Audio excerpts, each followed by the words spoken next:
Good morning, friends. In this video, we will study from here, from the statement of Gandhiji. Gandhiji is speaking from here. So today's video will start from here.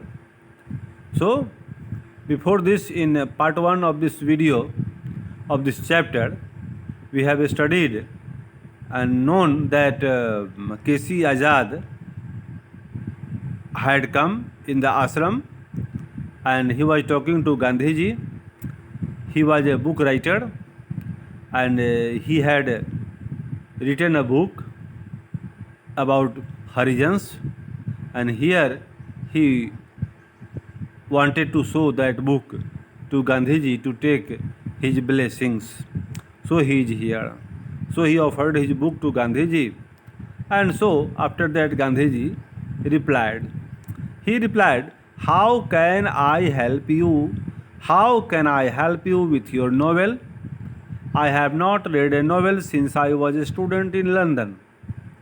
Gandhi ji बोले कि मैं आपको novel के विषय में कैसे help कर सकता हूँ। मैं लंदन में था, उसके बाद लंदन में जब मैं छात्र था तो उसके बाद तो मैंने नोवेल पढ़ा ही नहीं।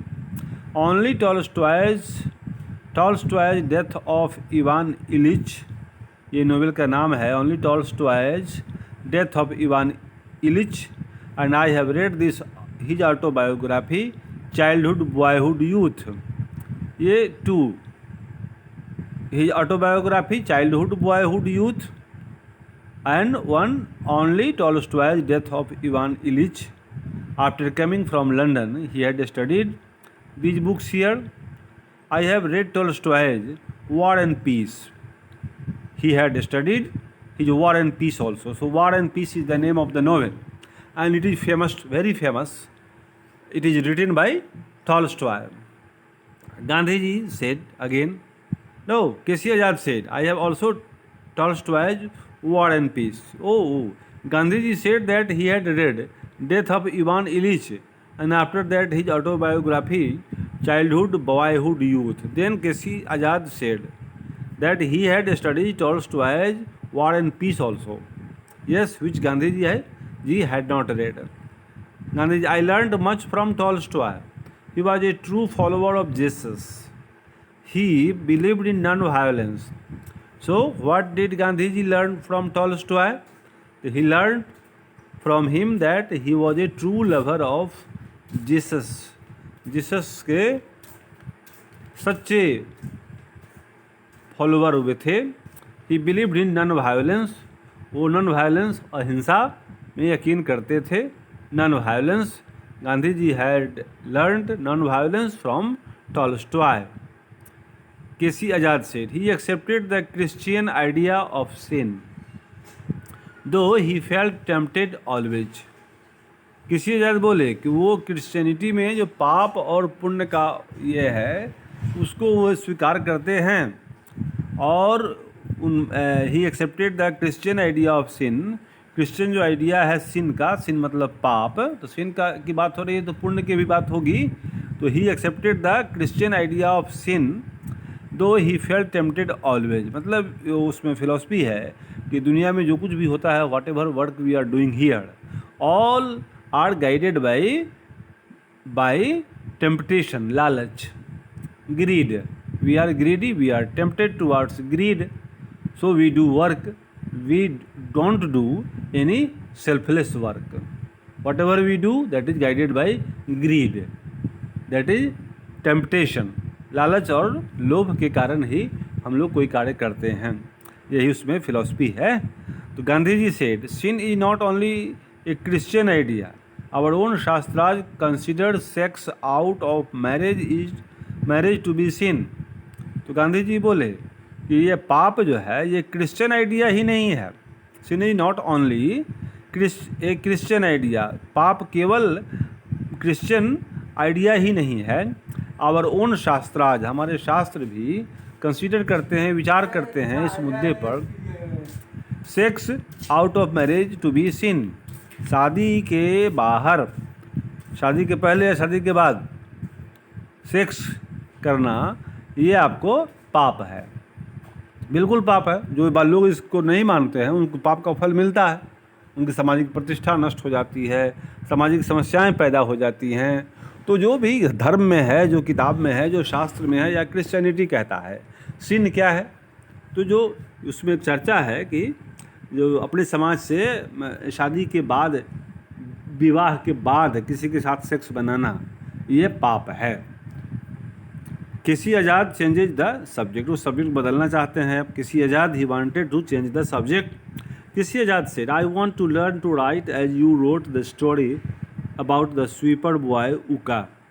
किसी Azad said that he wanted to learn writing as Gandhi ji had written about sweeper boy उका।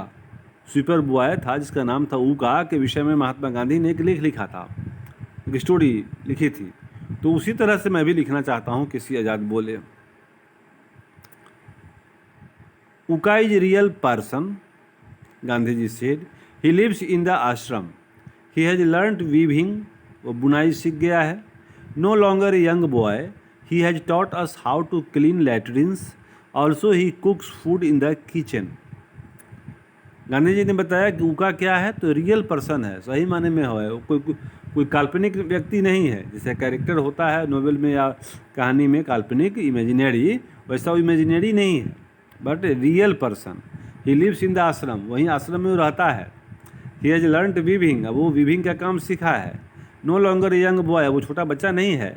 ही has taught us how to clean latrine, latrine bathroom साफ करना उसने सिखाया है गांधी जी लोगों को। Also he cooks food in the kitchen, वो kitchen में खाना भी बनाता है। K C Azad said I would like to become his assistant, मैं उसका सहयोगी बनना चाहूँगा। I have learn some cooking as I worked in a restaurant for a living in London. किसी आज़ाद बोले कि लंदन में मैंने कुकिंग का भी काम किया है, सीखा है। लंदन में एक रेस्टोरेंट में काम किया है मैंने। अकॉर्डिंग टू योर एडवाइस, आपकी सलाह के हिसाब से, earning while learning, earning while learning, earning करते हुए लर्निंग करना, यही भारत को आत्मनिर्भर बनाने का तरीका है। हम लोग अपने यहाँ देखते हैं कि बच्चे पढ़ते रहते हैं और पूर्णतः पेरेंट्स के ऊपर डिपेंड करते हैं। 18-20 साल तक वो आदमी स्टडी करता है, उसके बाद वो नौकरी करता है। तो 18-20 साल तक नौकरी करे, पढ़ाई करे, पेरेंट्स के ऊपर तब नौकरी करे, तो बोझ तो है ही। आपको बहुत सारे देश ऐसे हैं जहाँ 12-13 साल का लड़का हुआ, जब वो कमाने के लायक हो गया तो अपनी रोजी रोटी का उपाय वो करता है। तो आत्मनिर्भरता ऐसे आती है। यहाँ तो गेस्ट की तरह आदमी बैठा रहता है, 18 साल 20 साल तक कम पढ़ता है, तब नौकरी हो गई तो अच्छी बात है, नहीं हुई तो बेरोजगार के लाइन में खड़ा हो जाता है। अच्छा, we all teach you our Gujarati style cooking. Gandhi ji बोले कि आपको गुजराती स्टाइल का कुकिंग सिखाएंगे। You will have to learn to clean the kitchen, washing utensil, मतलब बर्तन साफ़ करना पड़ेगा, किचन को साफ़ करना पड़ेगा। And you can show me your novel, और आप अपना नोवेल मुझे दिखा सकते हैं। But you have to take 3 vows, या 3 vows, you have to take 3 vows if you want to stay in the ashram. बोले कि आश्रम में रहना है तो आपको 3 कार्य करने पड़ेंगे। Gandhi ji stared at K C Azad penetratingly from the upper part of his glasses and remain silent. Gandhi ji ने आज़ाद को तरफ देखा घूरती निगाहों से। What are the 3 vows? Gandhi ji Azad sahib पूछे कि 3 शपथ क्या है। वो भोज मतलब शपथ, कसम 3 को खाना होगा। Mahadev Desai seen beaming with a broad smile. Mahadev Desai बगल में खड़े थे, वो लंबी मुस्कान, चौड़ी मुस्कान बिखेर रहे थे। As though pleased at the discomfiture of the brown sahib. ये जो आए थे ये किसी आज़ाद साहब, उनको ये कैसा लग रहा है ये देख करके महादेव देसाई मुस्कुरा रहे थे। गांधी जी फिर बोले, you must not look at women with desire, you have not to look any women with sexual desire. Understand, if you will live here in this ashram then this is first vow. पहली प्रतिज्ञा ये करनी है आपको, you will treat all the ladies here as mother and sister, daughter, you have not look towards them with sexual desire so you have to take this as a promise, वादा करना होगा, शपथ आपको लेना पड़ेगा। किसी आज़ाद बोले but my girl friend paid my fair, लेकिन किसी आज़ाद लंदन से आए थे पढ़ करके, इंग्लैंड से, तो वो बोले कि यह कैसे संभव है, क्योंकि माई गर्ल फ्रेंड दे पेड माई फेयर, उन लोगों ने मेरा भाड़ा दिया है वहाँ से आने का, और आप कह रहे हैं कि उनके विषय में हम सोचे नहीं। She is in jail in Ireland, मेरी गर्ल फ्रेंड है जो आयरलैंड में जेल में थी। I will be dreaming of her at night, मैं रात में भी उसके सपने देखता हूँ। If I don't think of her during day time, दिन में नहीं सोच पाते हैं तो रात में उसकी याद जरूर आती है। गांधी जी बोले looking away with an amused smile, मुस्कुराते हुए गांधी जी बोले then he turns and says you can dream of her at night but not think of her during day time, अब रात में उसके विषय में सोच सकते हैं लेकिन दिन में नहीं सोच सकते। डिफ़िकल्ट, गांधी आज़ाद साहब बोले this is difficult, very difficult. Why is she in jail, then Gandhi ji wanted to know why is she in jail, why is your girlfriend in jail, तुम्हारी जो गर्ल फ्रेंड है जेल में क्यों गई। किसी आज़ाद बोले she was working with madam मॉडे gone in the Irish freedom movement, Irish freedom movement में उसने पार्टिसिपेट किया था मैडम मॉड गॉन के साथ। The British police accused her of gun running, gun लेकर के गन चलाने का आरोप है उस पर। As she came with two Irish man from Liverpool who had a pistol each, तो गन के साथ वो पकड़ी गई थी, इसलिए पुलिस वालों ने उसको पकड़ लिया, क्योंकि लिवरपूल में से आई थी वो दो आयरिश लोगों के साथ जिनके पास पिस्टल था।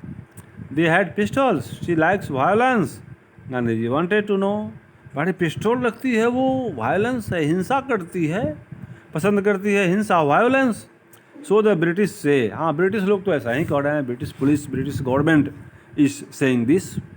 किसी आज़ाद बोले गांधी जी अच्छा you can think of her courage in working for Irish freedom to inspire you to work here but not desire her body.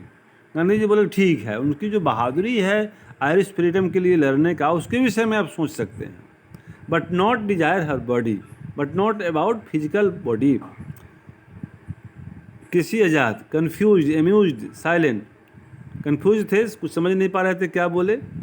I am not sure that one can compartmentalize once thoughts about women, किसी women के विषय में एक ही तरह से सोचे आदमी, ये बड़ा मुश्किल है।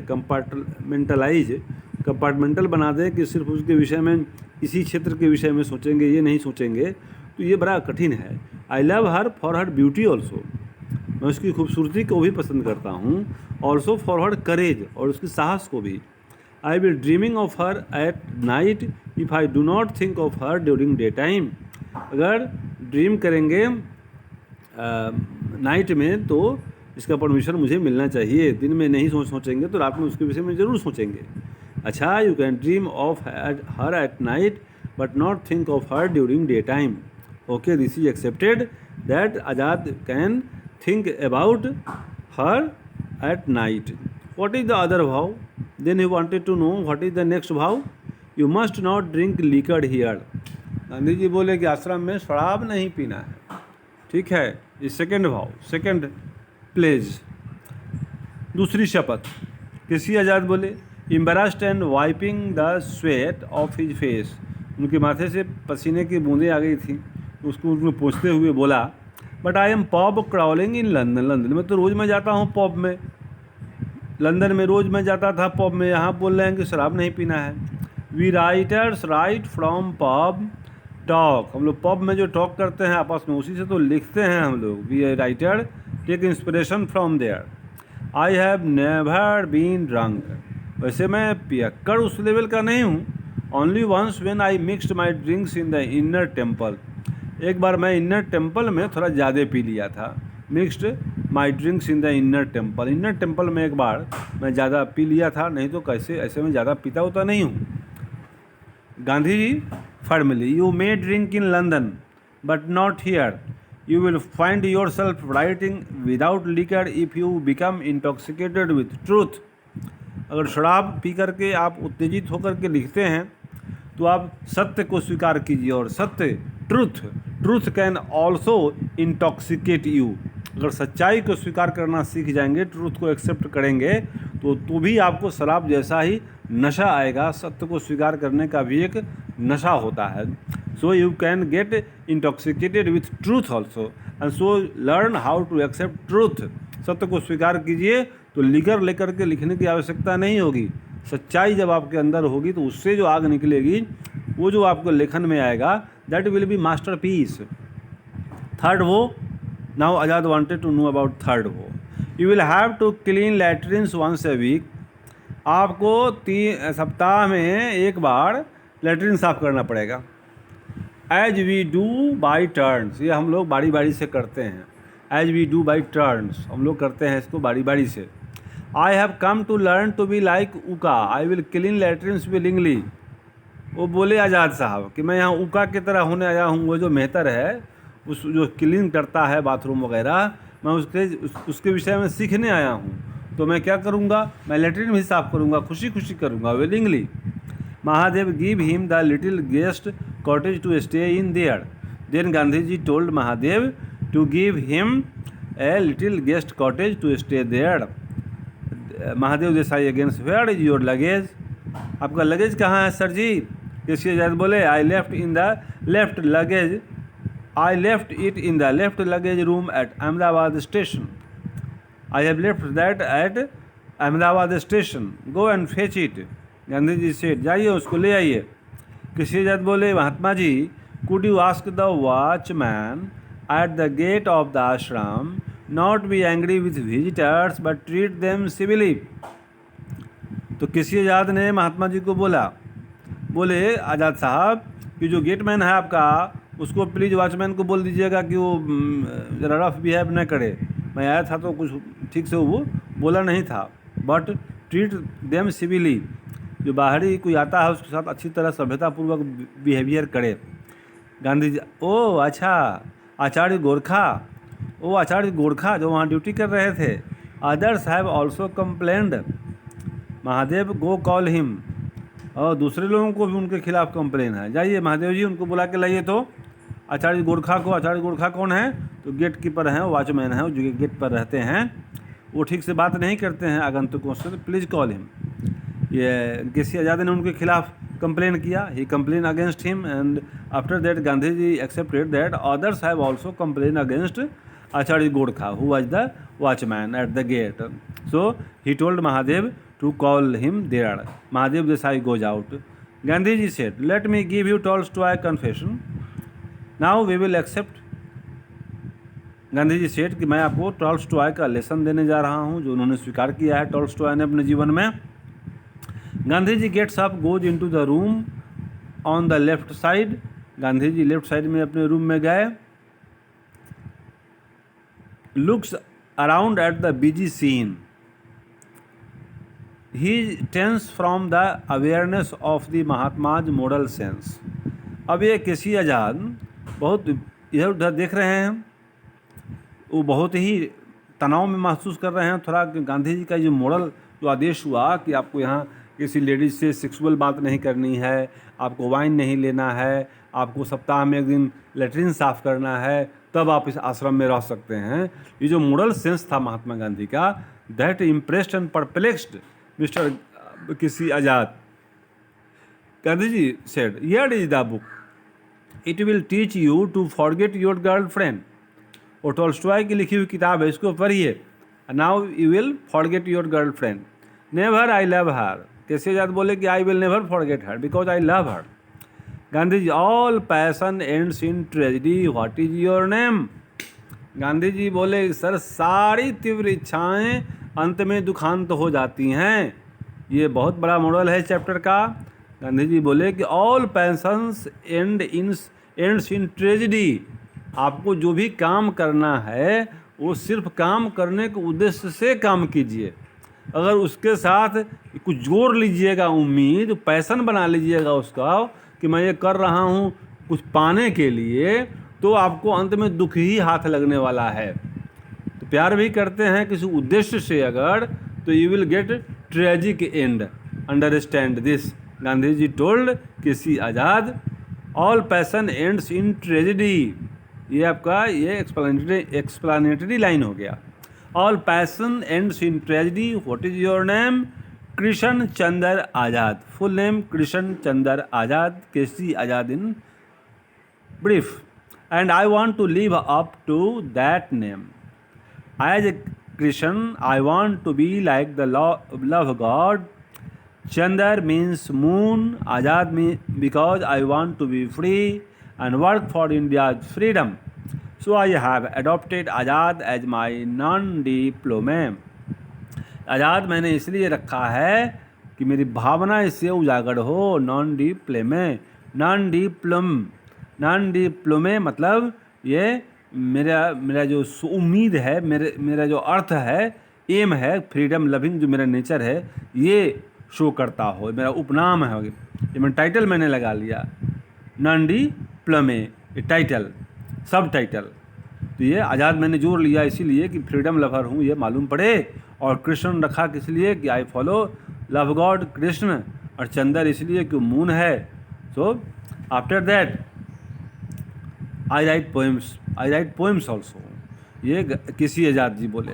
Gandhi ji, your love god was also the guide of Arjun in the Gita, whom you are calling love God, Lord Krishna, he was also known as a guide of Arjun in Gita. Gita में वो अर्जुन के गाइड भी रहे हैं। Not only Krishna is a love god, but he is a guide to Arjun also. Arjun के guide भी रहे हैं, और गाइड के रूप में ही वो ज़्यादा प्रमुख हुए हैं। He advise control of the senses, उन्होंने बताया कि अपने सेंस ऑर्गन्स को कंट्रोल करो। How to control your sense organs, that was preached by lord Krishna in Gita. And righteousness औचित्य, later the tantriks debased him. अंत में तांत्रिक लोगों ने उसको इधर उधर कर दिया, बर्बाद कर दिया। नहीं तो सही माने में उसका अर्थ है औचित्य की बात करो, न्याय की बात करो, and control your sense organs. And how, show me your novel, now show me your novel. Krishna Chandra Azad opens his portfolio, takes out the manuscript with nervous fingers.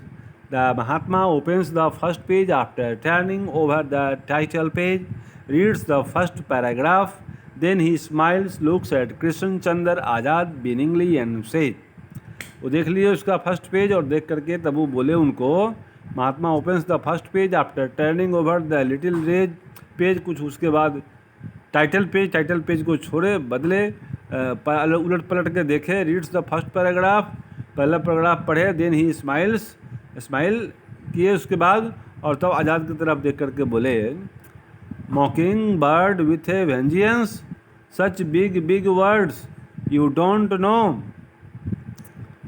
that Harijan sigh, moan, groan and say a few words. They never talk in such big words. You want to make them into Dr. Johnsons. आप doctor Johnson की तरह बोल रहे हैं, जो कहते थे कि स्काई इज माई लिमिट। तो बड़ी बड़ी बातें करने से अच्छा लेख नहीं होता है। You should write truth, and Harijans never talk such big words. They speak little, they use little words, and your style shows that you have used here big words. Mocking word with a vengeance, आपने बकवास किया है कुछ अपने लेख में, तो ऐसा लिखिए जो प्रैक्टिकल हो। हरिजन साई, मोन, ग्रोन एंड से ए फ्यू वर्ड्स। हरिजन क्या है, कराहते हैं, अफसोस करते हैं, दुखी होते हैं, और वो छोटा छोटा वर्ड बोलते हैं, कुछ वर्ड बोलते हैं। They never talk in such big words. You want to make them into doctor Johnson. आप डॉक्टर जॉनसन को समझ रहे हैं, यानी बहुत जानकार पढ़ा लिखा समझ रहे हैं, ऐसा नहीं है। किसी आज़ाद अम्बोल्ड पोलाइट होकर के बोले, I have been following the method of James Joyce, stream of consciousness of characters. English literature, those who have studied, they know that there is a stream of consciousness category. ये stream of consciousness एक category होता है लेखक का, जिसमें character के मन की बात को उजागर करने का प्रयास किया जाता है। ऊपर से क्या बोला ये उतना महत्वपूर्ण नहीं है, ये ज़्यादा महत्वपूर्ण यह है कि भीतर क्या समझ रहा है, सोच रहा है। तो कैरेक्टर ऊपर से बोलता है तो हम लोग पहले डायलॉग बाजी यही करते थे कि भाई लिख दिए डायलॉग के नाम, कैरेक्टर के नाम से डायलॉग वो बोल दिया कि मैं ये करता हूँ, मैं वो करता हूँ, लेकिन वो भीतर से बोला कि नहीं। तो इज ही स्पीकिंग ट्रूथ और फॉल्स, हाउ कैन वी से। तो बात सही पता लगे, सत्य की खोज हो, तो इसके लिए ज़रूरी है कि स्ट्रीम ऑफ कॉन्शसनेस को पकड़ा जाए। कॉन्शसनेस मतलब अवेयरनेस, उसका जो इनर सोल है वो मन से क्या सोचता है, ये ज़्यादा ध्यान है। इसलिए मॉडर्न राइटिंग इसको माना जाएगा, स्ट्रीम ऑफ कॉन्शसनेस को। इसमें जेम्स जॉयसे थे, तो जेम्स जॉयसे को किसी आज़ाद ने फॉलो किया। वो बोले कि मैं स्ट्रीम ऑफ कॉन्शसनेस का जो स्ट्रीम है, जो करंट है, जो ग्रुप है लेखक का, उसको मैं ज़्यादा पसंद करता हूँ। मतलब कैरेक्टर के मन की बात को मैं उजागर करना चाहता हूँ। He has coined a new language. ये जेम्स जॉयसे ने क्या किया है कि स्ट्रीम ऑफ कॉन्शसनेस के रूप में एक नई भाषा को जन्म दिया है विथ पन्स। उसमें पन का ज़्यादा यूज है। पन क्या है? लिटरेरी डिवाइस है, ये व्यंग्य है। पन है ये फिगर्स ऑफ स्पीच, अलंकार होता है। पन क्या है? आपको एक एग्जाम्पल मैं देता हूँ। वो कोई गया कहीं पर, तो किसी ने कहा कि कोई लेबर था, वो हाकिम से बात कर रहा था, तो लेबर उस हाकिम को बोला कि I will mend your bad souls. I will mend your bad souls. MEND, mend मतलब होता है ठीक करना, अब बैड मतलब खराब, और सोल SOUL, सोल का मतलब होता है आत्मा, SOUL का। SOLE अगर कहेंगे तो जूता चप्पल का सोल होता है, जूता चप्पल में नीचे वाला पार्ट वो सोल है। तो SOLE और SOUL, तो SOUL को भी बोला सोल, जिसका मतलब है आत्मा, और SOLE इसका मतलब है जूता का सोल। तो बोला कि I will mend your bad souls. तो जो हाकिम आया था, ऑफिसर आया था, बड़ा पोस्ट वाला आदमी, वो समझ गया कि ये बोल रहा है कि मैं तुम्हारी आत्मा को बदल दूंगा, या मैं उसको मेंड कर दूंगा, मैं करेक्ट कर दूंगा उसको। लेकिन वो बोल रहा था कि मैं तुम्हारे जूते के सोल को ठीक करूंगा, वो मोची था। तो बोला कि my work is to mend your souls, bad souls. तो ये हाकिम गुस्सा हो गया, ये बोला कि you will mend my bad soul, you are calling me bad person. तो SOUL सोल का मतलब आत्मा, और SOLE सोल का मतलब जूता का सोल। तो दोनों बोलने में एक जैसा, और दोनों का मीनिंग दो हो गया। इसको बोले पन, ये पन हो गया। समझने वाला इसका उल्टा मीनिंग समझ गया। तो सटाइरिकल वर्ड्स, व्यंग्यात्मक हो गया। ये ज्वाइंड वर्ड्स, दो वर्ड हो गए, ज्वाइन करके भी लोग बोलता है word. Poetic phrases, I thought if I also use big words and make puns, English people will think I have mastered the English language. अब बहुत सारे लेखक की समस्या होती है कि पन का यूज करेंगे, सटाइरिकल वर्ड करेंगे, ज्वाइंट वर्ड लिखेंगे, पोएटिक फ्रेज लिखेंगे, तो पढ़ने वाला समझा कि हाँ बहुत जानता है।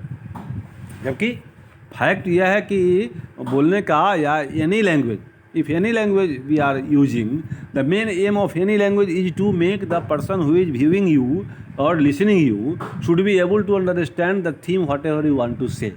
Whatever you are saying to them, they should be able to understand that. If your message is conveyed, if the person before you is understanding your language fully, then your language is 100% correct. ये exam में भी आप ऐसी भाषा ही लिखिए कि पढ़ने वाले को वो बात समझ में आवे, तो आपकी भाषा अच्छी है। लेकिन आदमी कभी कभी बड़ा विवेटफुल वर्ड, सब लंबा लंबा वर्ड इसलिए लिखता है कि पढ़ने वाला आदमी समझे कि वाह कितने भारी इंग्लिश ये लिख रहे हैं, I can not understand that. तो समझ में नहीं आवे तो लगता है कि बहुत भारी है, बहुत स्टैंडर्ड है। तो ये भी सोच है, लेकिन ये सोच क्या है? ये उसको बोलते हैं गलत सोच, विकलांग सोच। Your language must be easy to understand. आपका लैंग्वेज समझने के लायक हो, दैट इज बेस्ट लैंग्वेज। कला के लिए नहीं, कला जीवन के लिए।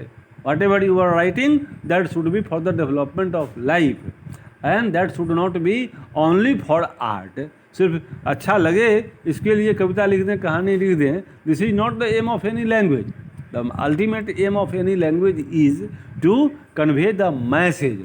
Whatever message you want to give them, that should be conveyed completely, then your language is 100% okay. Gandhi ji से, I thought the same in London, London में था तो मैं भी ऐसा ही सोचता था। Then an English friend a Quaker told me to write simply, तब एक इंग्लिश फ्रेंड आया, क्वेकर नाम थे उनका, कोई क्वेकर थे, तो वो बोले कि नहीं सिंपल राइटिंग करो यार, क्या इस लफाजीदार भाषा में पड़ जाते हो, सिंपल लिखो कि बात समझ जाए, सत्य को कन्वे करना, यही ना मूल उद्देश्य है। लाइफ नाटक थोड़े है, लाइफ हकीकत है। तो I began to translate into English from Gujarati, why don't you write in your own language, वो बोले कि अपने लैंग्वेज में लिखो, whatever your mother tongue is that is sufficient for you, whenever we speak other languages we feel uneasy, we have to use the words of that language, but when we are speaking in our mother tongue surely we feel easy, because that is learned from us, that is learned by us from very beginning, वो बहुत beginning से ही in the lap of mother we are learning that, so that is very conveyable, that is very easy for us, we feel ourselves familiar in that language. So that is, so Gandhiji is saying that a writer must write in his own language, the language of which we are not the masters, we always feel difficulty. I have no language. That Azad said that I have no language. My mother tongue is Punjabi, but the Sarkar has appointed English and Urdu as court languages. Except Bhai Veer Singh and Dhani Ram, few of us write in Punjabi. The only novel writer is Nanak Singh. Novel writer एक हैं हमारे यहाँ पंजाबी में, वो है Nanak Singh. There are no publishers in Punjabi और उर्दू, पंजाबी और उर्दू में कोई पब्लिशर नहीं है। Even doctor Mohammad Iqbal writes in Urdu and Persian, not in Punjabi. Mohammad Iqbal famous poet, he also use to write in Urdu and Persian, not in Punjabi. तो no one can earn his living as a writer in Punjabi, in English my novel में get published in London. तो ये English में लिखेंगे तो London में मेरी किताब छपेगी, ये मातृभाषा में लिखेंगे तो किसी का पेट भरने वाला नहीं है। So we have to accept English, that is the usefulness of English, this is called real problem of the world. We are not allowed to speak convey in our own mother tongue, because mother tongue is not so wide spread, is not so powerful, is not so capable to give us future prospect. So we have to learn that language which is owned by, which is practiced by the rulers of the country. So we have to learn English or any other language. Gandhi ji से, अच्छा write in any language that comes to hand. भाई मेरे कहने का मतलब है कि उसी लैंग्वेज में लिखो, किसी भी भाषा में लिखो जो तुम्हें ईजी लगता हो, to hand. But say what Harijan say, Harijan क्या कहता है सो कहो। And the poor say translate their speech literally, don't use these and those thous, above all you must be sincere, truthful, right of life as it really is of the poor. Few writers have written about the poor, only Sarat Babu and Premchand I hear. ये Gandhi ji here speaking, ये याद है, this should be memorized by all the students. This is the real merit of writing. When you are going to write answers, then also you should follow this example. Gandhi ji saying write in any language that comes to hand, जो आपको आसान लगे उस language में लिखो, but say what Harijan say, हरिजन की बात को लिखो। मतलब हरिजन पर नोवेल है तो हरिजन की बात को ऐसा लिखो कि रियल और प्रैक्टिकल मालूम पड़े। भारत में सिर्फ शरद बाबू और प्रेमचंद ही ऐसा हैं जो गरीबों के विषय में सच लिखते हैं गांधी जी के विचार में। तो your language must be easy and convincible, वो सामने वाले को संतुष्ट करे और इजी हो अंडरस्टैंडिंग में, ऐसा लिखना चाहिए। मी, इससे ज़्यादा बोले mea culpa, it if I may use a Latin word guilty, I will rewrite the whole book, but in a novel I have to use imagination. अगर मैं ये लैटिन वर्ड का यूज करूँ तो मी कल्पा का माने है कि I will write the whole book, मैं लैटिन वर्ड को यूज करके मैं पूरा बुक लिख दूंगा, लेकिन नोवेल लिखना है तो उसमें मुझे अपनी कल्पना शक्ति, इमेजिनेशन का यूज करना पड़ता है। टॉक टू उका, तो गांधी जी बोले कि ठीक है यहाँ आ गए हो तो उका जो है यहाँ उससे बात करो। And other people also accept them as your brothers and sisters. I will read your novel after you revise it. जब आप रिवाइज कर लेंगे इसको तो मैं उसको पढ़ूंगा, और यहाँ जो हैं उनको भाई बहन के रूप में समझिए, उनका से बात कीजिए। Mahadev Desai came back with Acharya Gorkha. Acharya Gorkha, Gorkha कौन है? Gorkha was the gate keeper, watchman. उसको बुला करके लाए Mahadev Desai. What did he say to you Azad? KC Azad. He said don't enter the ashram, sit there on the culvert. I asked him can I have a glass of water? He said go and get it from that paan shop. मैंने इनसे पूछा तो ये बोले don't enter the आश्रम, आश्रम में घुसिए मत, मुझको ये बोले थे, और वहाँ कलवर्ट पर जाकर बैठ जाओ।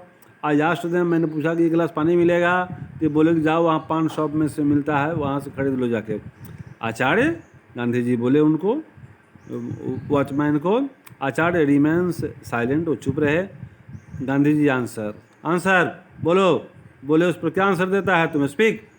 आचार्य मूव्स हिज हेड एफर्मेटिवली, उन्होंने स्वीकार किया उसको। Acharya ji accepted that comment. अच्छा, you are too fast for a day and night to cure yourself of your arrogance. We close the door of the ashram against CID, not against everyone who comes to see me. ठीक है, आपने ऐसा behaviour किया है, arrogance दिखाया है, घमंड दिखाया है, इसके लिए आप एक दिन का उपवास कीजिए ताकि आपके महसूस हो। उन्होंने गोरखा को, उस वॉचमैन को पनिशमेंट दिया एक दिन उपवास करने का, ताकि आपका मन मुलायम हो। और यहाँ गेट बंद है CID के आने के लिए, सबके लिए नहीं ना। I told him I had an appointment to see you at 4 PM। मैंने इनको बोला था कि 4 बजे इनको यहाँ आना है, तब ये आए थे। So take care of that. किसी आज़ाद बोले कि मैं 4 बजे आने वाला था, इनसे मैंने अपॉइंटमेंट लिया था, लेकिन तभी इन्होंने मुझे नहीं आने दिया। उस समय कुछ तो मैं किया। After that you came at 3 PM। आचार्य बोले कि तुम तो 3 बजे आए थे, 4 बजे आना था आपको। In our villages guest are welcome at any time. कृषि आजाद बोले कि हमारे गांव में तो किसी भी समय गेस्ट का स्वागत है। It is different here. Gandhi ji बोले कि नहीं, यहाँ डिफरेंट है।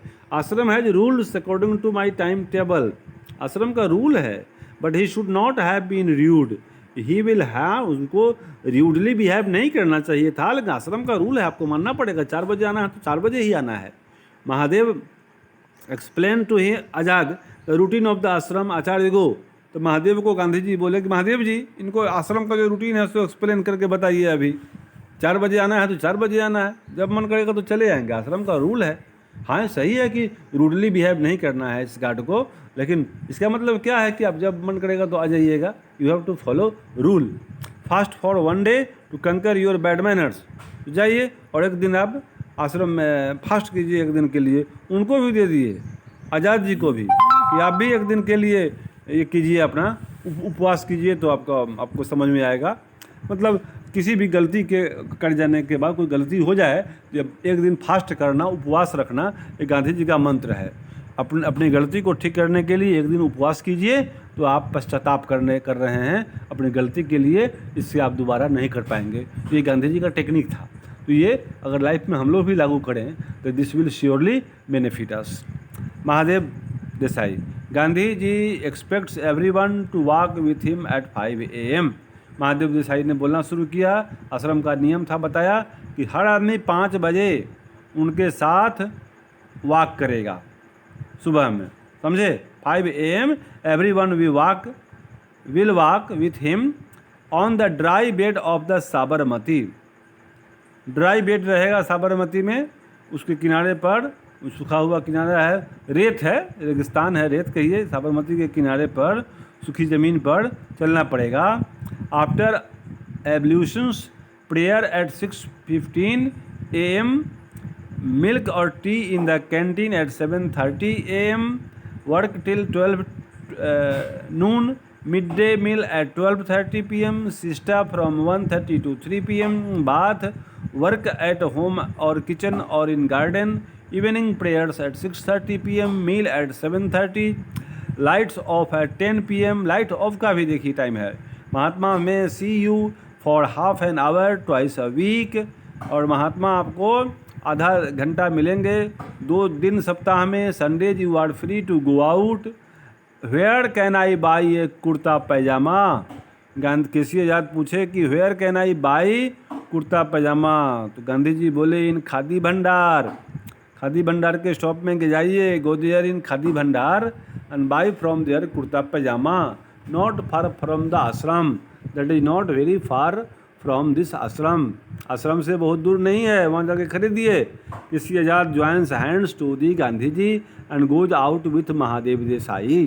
तो गांधी जी ने केसी आज़ाद ने गांधी जी को नमस्कार किया और महादेव देसाई के साथ बाहर निकल गए। तो गांधी जी का आश्रम, जहाँ उनके आश्रम में नियम कानून का पालन होता है, ईमानदारी के साथ, अनुशासन के साथ, इसमें उदाहरण मिला हम लोगों को। केसी आज़ाद नाम के आदमी आए थे जो लंदन से पढ़ के आए थे, वो हरिजन के ऊपर में किताब लिख रहे थे, वो गांधी जी को दिखाए। गांधी जी ने उनको सीधी और सरल भाषा का उपयोग करने की सलाह दी और उसके बाद उनको आश्रम में रहने का परमिशन मिला। 3 भाउज, 3 शपथ वे लिए। पहला था कि किसी लेडीज़ को सेक्सुअल नज़र से नहीं देखना है, दूसरा है शराब नहीं पीना है, तीसरा है सप्ताह में 1 दिन आपको लैट्रिन साफ करना पड़ेगा। 3 भोज, ये केसी आज़ाद को दिलवाया, शपथ दिलवाया किसने? महात्मा गांधी ने। और यही है आपको इस पाठ की मूल कहानी। क्वेश्चन आंसर के लिए हम लोग एक और वीडियो बनाएंगे जिसमें सारा इंपॉर्टेंट आंसर, क्वेश्चन आंसर होगा। For that wait please. And आपने इसको देखा। Now thank you for that, for the viewing. Have a nice day.